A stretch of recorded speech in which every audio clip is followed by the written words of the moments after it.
Back to tutorial race, and in this video I am going to show you this live search using Jquery and Ajax. So actually we have already worked on this, but that time you can see this is the code which we were using previously. So what we'll do, we will simply replace this code and we will use Jquery so that this code will be very short and it will be easier to understand as well as easy to work also. So let's work on this. We will just modify the code. Let's comment it. So but before that we need to include here Jquery file library. So what we write here, script src, then let's copy the name from here. This is the Jquery, not this one, .js. Okay, so now what we will do, simply let's comment this one. Rather than deleting, I'd like to comment this.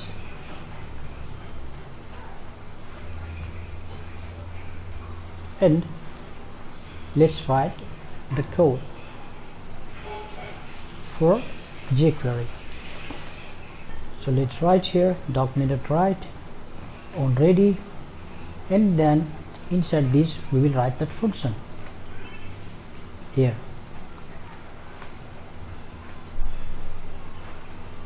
Okay, so first of all let's delete this one, we don't require this. Okay, and inside this text box, input type text here, and also we don't need actually form, so simply delete this.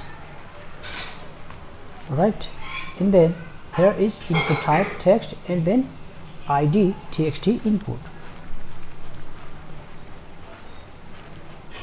Okay, so when we type this one, then what happens? So here we have written the code that on key up, here we are writing the code on key up of this text box. What will happen? This is the Jquery syntax, the function.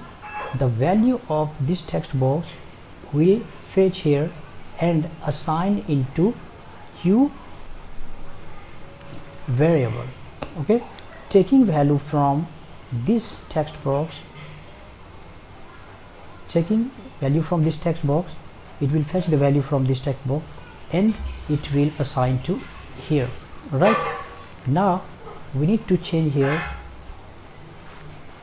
course list.php, course list.php that we have. Let me check. No, yeah, it's a course list. This PHP file name we need to pass into this.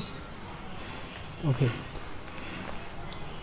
so now let's check into the browser, then once again I will come back to here.